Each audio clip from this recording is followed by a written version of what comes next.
Hello students, today we start with the problem associated with the hydropower plants. This is the topic of chapter 14, sources of energy. Now start with the topic. Construction of big dams have certain problems associated with it. तो जो dam बनाए जाते हैं तो उनके साथ बहुत सारी प्रॉब्लम जो है जुड़ी रहती हैं. The dams can be constructed only in A limited number of places, preferably इन हिली टेरेन्स.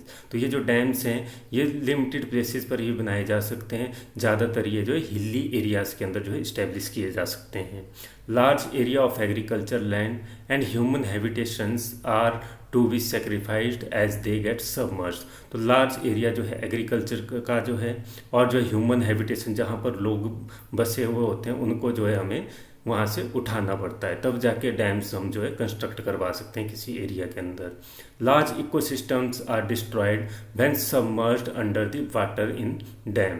तो लार्ज जो इकोसिस्टम होता है वो डिस्ट्रॉय होता है. जो हमारा इकोसिस्टम होता है बहुत सारा नुकसान जो है हमारे इकोसिस्टम को झेलना पड़ता है और जो है पानी के अंदर जो है हमारा जो इकोसिस्टम है वो जो है सबमर्ज हो जाता है. जो एरिया होता है वहाँ पर जितने प्लांट्स और वेजिटेशन होगी वो उसके अंदर जो है डैम के पानी के अंदर डूब जाती हैं.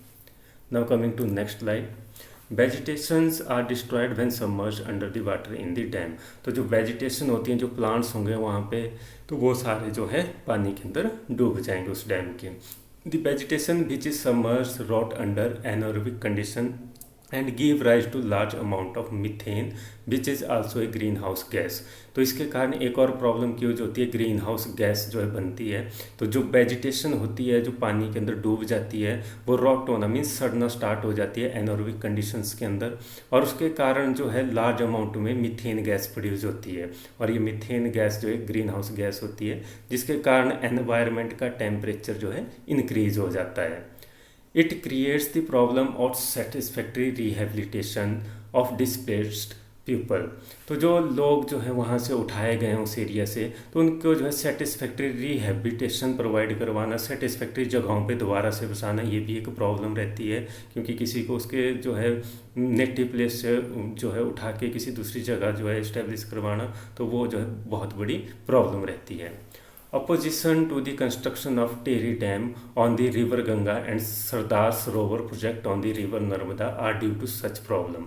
तो इसी तरीके से जो है अपोजिशन मतलब इन जो है डैम्स के अगेंस्ट जो लोग जो है हमेशा विरोध करते रहते हैं इनका, जैसे कि टिहरी डैम जो गंगा रिवर के ऊपर बना है, सरदार सरोवर प्रोजेक्ट जो बनाया गया है नर्मदा रिवर के ऊपर और इसके अलावा बहुत सारे प्रोजेक्ट जो है हाइड्रो पावर प्लांट्स हमारे हिमाचल प्रदेश में भी हैं, जैसे पंडोह डैम है, कोल डैम है और जो है भाखड़ा जो है डैम है. तो ये जो डैम्स हैं तो इनके कारण जो एरिया जो डिस्ट्रॉय हो चुके हैं, जो वेजिटेशन डिस्ट्रॉय हो चुकी है और जो लोग वहाँ से उठा लिए गए हैं तो उनकी अभी तक जो है सेटिस्फैक्ट्री रिहेबिलिटाइजेशन नहीं हो पाई है. तो इस कारण से लोग इन चीज़ों का जो है विरोध करते हैं, डैम्स की कंस्ट्रक्शन का विरोध करते हैं क्योंकि उनके कारण जो है उनको अपने जो है नेटिव प्लेस को छोड़ के किसी दूसरी जगह जो है जाना पड़ता है.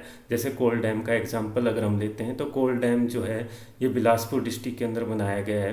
तो इसके कारण जो है जो वहाँ के लोकलाइट्स थे, जो लोकल पीपल्स थे उनको जो है वहाँ से उठा के किसी दूसरी जगह इस्टेब्लिश किया गया, किसी अदर स्टेट्स के अंदर उनको ज़मीन प्रोवाइड की गई. तो उसके कारण उनको जो है वो सेटिस्फैक्ट्री रिहेबिलिटाइजेशन नहीं मिल पाती है उन लोगों को. तो ये था टॉपिक हमारा जो है जो problem associated with the hydro power plants उसके बारे में हमने पढ़ा. तो ये जो है कंप्लीट होता है. अब नेक्स्ट वीडियो में हम जो है करेंगे improvement in the technology for using conventional sources of energy. तो आज के लिए बस इतना ही. Thank you.